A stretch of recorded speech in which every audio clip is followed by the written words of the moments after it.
Hi everyone, welcome back to my channel. Today's video is going to be this fun Jade inspired nail set. So I'm starting off with a bunch of different green colors over here, as well as this nude so that I can use that as like a base for the other nails that are going to be accents, and this white liner gel from Beetles. So I'm starting by doing two of the nails with this nude color over here. This is going to be the accent nails, and then the other three nails are going to have this jade kind of like marbly stone effect, and that is going to be a very layered nail set. So I'm starting off by mixing this light green sagey color with a lot of actually the base coat from Beetles. I wanted to have it very sheer because, like I said, this is going to be a very layered look with multiple layers and coverage and stuff. So I just wanted it to be very sheer so that we can see each of the layers peeking through.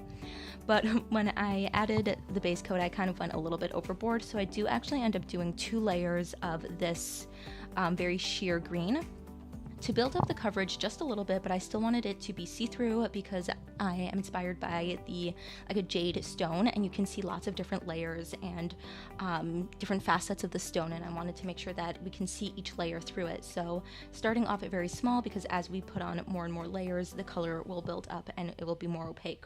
So after that, I'm using this dark green color, and I'm just putting a little bit of like splotches here and using some alcohol on this brush to spread it out a little bit. I was looking up some photos of jade stones, and of course every jade stone looks different, every cut, every different kind looks different, so there's really no wrong way to do it, but I noticed a lot of them have like a darker, almost like cloudy effect in the nails. So this is just what I'm kind of like trying to create over here, and using alcohol just helps kind of spread out the color and sheer it out a little bit, and just makes it easy to move around. These Apres gel polishes are super pigmented, so using alcohol here just really helps smooth it out, as opposed to base coat that can kind of make it a little bit milky. But that would also work as well if that's something that you wanted to try. And I'm just doing different patterns and different designs. No jade stone looks the same. Every piece of jade looks different. Every cut, every you know, it doesn't have to look like a specific stone, so there's no wrong way to do it. I was just adding a bit of cloudiness, and then using this the mixture that I did previously, the light green mixed with the base coat, and I'm doing that over it so that it creates a layered effect, and it kind of covers up some of the darkness and creates this like cloudy depth to the nail over here. And I'm going to be using this mixture of the green and the base coat between each layer so that we create a really deep look. So over here I'm just creating another mixture of the set over here, and I am going to actually do some of this line work over here. That some of the jade stones that I noticed had like this white marbling through it. Not all of them did, but again, every piece of stone looks different, so if there's a specific stone you wanted to copy, then you can definitely do that, but I just wanted to add more detail to it. So again, using the alcohol on this brush, I'm just kind of blurring out these lines a little bit. I did this similar effect on the previous video where I was creating waves in the ocean. If you haven't seen that video, I'll link it in the cards and in the description box. You can check that out. But I've really been loving this effect of using alcohol with gel polish to kind of smooth it out and create a like cloudy effect. I think it's really cool. Or in the case of the beach nails that I did, it created a really cool wave effect and wave design. So I'm just kind of smudging along the edges over here, making it look a little bit cloudy and marbly. And while I'm working on these nails here, I wanted to mention that I might miss a few uploads. So if you've been like a regular watcher, you know that I upload on Thursdays and Sundays. Happens to be right now with my actual corporate job. We're entering our busy season right now. Our busy season tends to be between July and August. So I'm kind of going to be a little bit busy with that. And I'm also actually working on moving. I'm moving in hopefully the beginning/middle of July, and I'm soon gonna have to start packing up my home, packing up my nail stuff, and I tried to like pre-film a whole bunch so that I'd have videos going up, but unfortunately with work being super busy, I don't know how much I'll be able to pre-film ahead of time before I have to move and, you know, pack everything up. So I'm going to try to get my regular uploads, you know, a set as I usually have, but I might miss a few uploads here and there, and I'm sure you understand. But also let me know if you're interested in seeing a room tour after I set up my new space in my new home. I have a new room that I'm going to be setting up as like my nail studio. I'm hoping to have it like set up really nicely. Right now I kind of just working in a spare bedroom, and there's like a lot of stuff going on, so I haven't really had like a real space to really spread out and make a mess of it kind of, and just have everything displayed how I like it. So I'm thinking and hoping to really have like a really nice workspace. So if you want to see like a room tour and how I organize things after I have everything set up, hopefully in a couple of months, let me know. I could definitely do that. But yeah, so I just wanted to mention I might miss a few uploads here and there. I'm sure you understand. And yeah, if you've ever moved, or if you have any tips or tricks on how to keep the stress low, definitely share in the comments, because I'm a little stressed out, but it's gonna be fine. So next on this nail over here, I wanted to do an aura nail, but I was using it with gel as opposed to like with powder. So you saw I used some blooming gel actually to create the like spreading effect, and it worked out pretty well. I think I let it bloom a little bit too long. I think next time I do this technique, I would probably do it a little bit shorter of a time for the blooming effect, but it actually worked out really, really well. And now I matte top coated everything because I'm going to be doing reverse chrome. So I did a video on how to do chrome, and reverse chrome was an interesting technique that I thought was really cool, but I wanted to do some more practice, and I figured this set would be a cool way to integrate some chrome excuse me, some chrome, and practice that technique a little bit.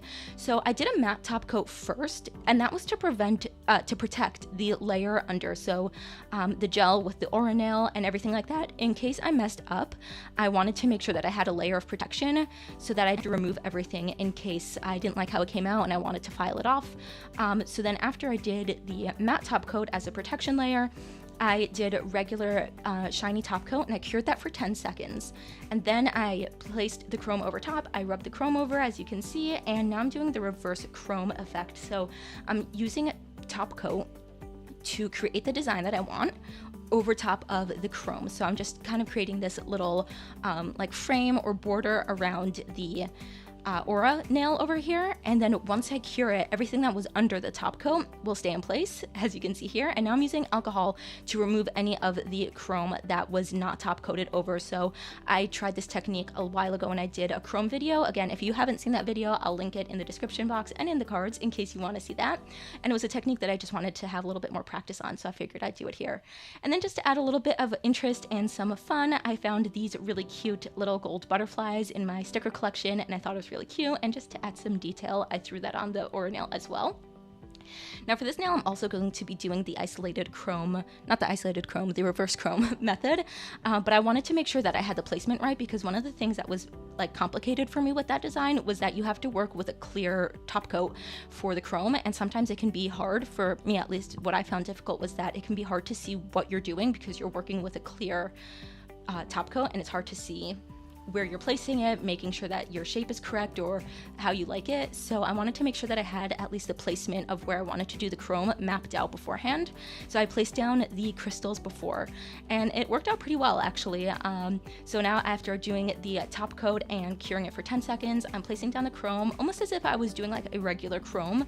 And if you wanted to leave it like this, you can just top coat it right here and the chrome would stay perfectly fine. Because I want to do a specific shape and detailing, I'm going to do that with some of the top coat and a thin liner brush over here, and just kind of creating this design. This is a very popular like nail look design from Korean beauty brands, Korean nail styles.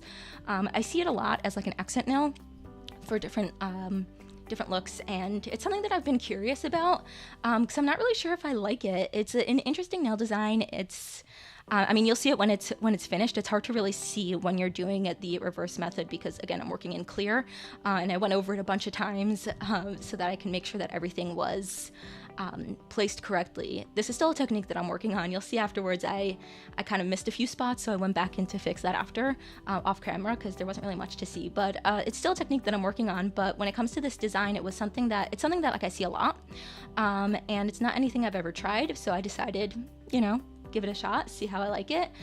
Let me know. I mean, I definitely did not do a perfect job. Definitely the shape is not perfect, and again, doing it in the reverse chrome method when everything is hard to kind of really see what you're doing. Maybe this wasn't the best way to experiment with this design, but I wanted to give it a go. I'm still not sure if I love it. Maybe it's because I didn't do it well, but even seeing it on other nail designs, I'm not really sure if I like it so much. Let me know what you think of this technique. I don't know, it was just something that I wanted to try, you know, just for the sake of trying it, you know.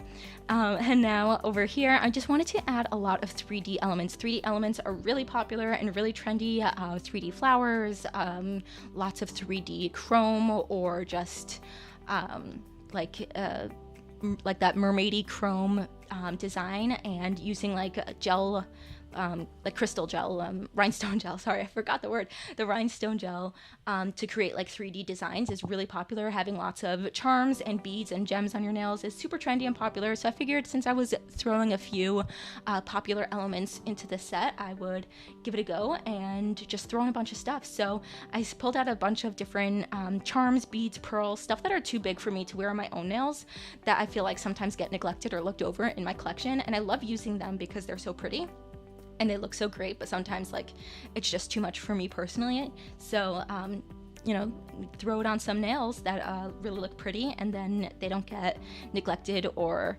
unused. So this is the best way to put them to use and try out some different designs. So I really just went crazy. I didn't have any plan for this. I just kind of placed down some rhinestone glue and had all of these caviar beads and these little bits of stone and crystals, pearls, and just kind of like threw it on a little randomly. It's this technique of kind of just having a bunch of stuff kind of a little bit randomly spread over the nail. I think it's really pretty. I've always loved clusters of gems and pearls. There's just something so pretty about it. So I just decided to enjoy this and have a little bit of fun with it, and I created like a certain kind of look to it. This nail over here was a little bit more planned out with this larger crystal over here. I had this little charm here, so pretty, but it's too big for any of my own nails unless I put it on my thumb, and I usually don't love having too many large things on my thumbs because I use them so much it tends to get in the way. But this crystal, this little charm over here was so beautiful, and I didn't want it just like sitting in my collection and being unused and unloved, so I figured putting it on a nail set would just give it a purpose, you know, and then I can always look at them and just love them, and it looks so pretty like this. And then I used some caviar beads to surround these pearls over here. I felt like it kind of matched the charm over here that has like the crystal surrounding it. I thought it would just bring the whole look together. And here is the final set. So you can see I matte top coated all of the jade stones because I felt like the jade that I looked up were all like matte, more so than shiny, but then I made sure to do a shiny top coat over the chrome so that would pop. And this is the final set. I think it's really, really cute. It's super easy to do, nothing too complicated. So let me know your thoughts in the comments, and I'll see you in my next one. Bye.